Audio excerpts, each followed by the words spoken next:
আমি ওটা জানি না এখনও। তার কারণ হচ্ছে যে আমরা যেভাবে আগে কাজ করছিলাম এখনও সেভাবেই কাজ করছি। এখন বর্তমান সরকার, আমি এখন একটু আগেও বলেছি, এখনও আবার বলছি যে আমরা একটা নির্বাচিত বোর্ড। এই সরকার যেটা এসছে সেটাও একটা নির্বাচিত সরকার। প্রত্যেকটা নির্বাচিত সরকার তাদের কিছু টার্মস অ্যান্ড কন্ডিশনস থাকে, কিছু নর্মস থাকে, সেই নর্মস অনুযায়ী চলে। আমরা একটা বোর্ড, আমরা আমাদের নর্মস অনুযায়ী চলব এবং সেই সরকার বিবেচনা করবে কিভাবে কি চলতে হবে। আমরা আমাদেরটা বিবেচনা করে আমরা আগে যেভাবে চলছিলাম এখনও সেভাবে চলছি। আমি কোনো পার্থক্য দেখতে পাচ্ছি না। বোর্ডে কি কোনো প্রকার হস্তক্ষেপের শঙ্কা আপনারা করেন কিনা? আমি এখনও এই ধরনের কোনো কিছু দেখছি না। সংগঠকরা বলছে যে এই তারা মামলাতে জিতে এই বোর্ড মানে ভেসে যাবে। যারা বলছে তারা বলছে, তাদের কথা তো আমি আটকে রাখতে পারবো না। মামলা নিয়ে আপনাদের আসলে আমাদেরও মামলা নিয়ে কোনো ধরনের নেই। তার কারণ হচ্ছে যে যখনই একটা কোর্টের কিছু একটা থাকে সেটা নিয়ে কথা বলা হচ্ছে সাবজুডিস। আমি সাবজুডিসে কোনো কথা বলতে রাজি না।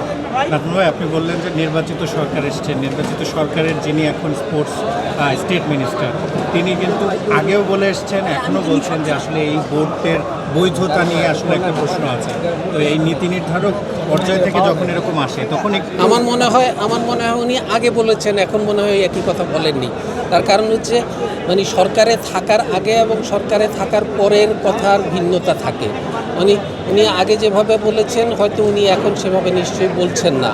আমি জানি না উনি কিভাবে বলবেন না বলবেন, তবে এই বিষয়ে আমার আসলে ব্যক্তিগত কোনো মতামত নেই। তার কারণ হচ্ছে রেসপন্সিবল জায়গায় থেকে রেসপন্সিবল অনুযায়ী রেসপন্সিবিলিটি নিয়ে কথা বলাটা প্রয়োজন, সেটা বলতে পারলে ভালো। তো সেটা মনে করেন আপনাদের এন্ড থেকে রেসপন্সিবল কথাগুলো বলা হয়। কারণ গতকালই একটা টিভিতে দেখছিলাম যে আপনার এক কলিগ আসিফ আকবর তিনি বলছেন যে আসলে প্রতিমন্ত্রী যিনি তিনি ফাটাকেষ্ট, তিনি একটু হিরোইজম করতে চেয়েছেন। এটা কি রেসপন্সিবল মনে করেন? এটা আমি যেহেতু ওইখানে ছিলাম না, আমি বলতে পারবো না। পাবলিক টিভিতে আমি বলতে পারবো না। ওটা হচ্ছে তার ব্যক্তিগত মতামত, সে কীভাবে বলেছে না বলছেন সেটা আমি দেখিনি, আমি বলতেও পারবো না। আপনারা তো এটা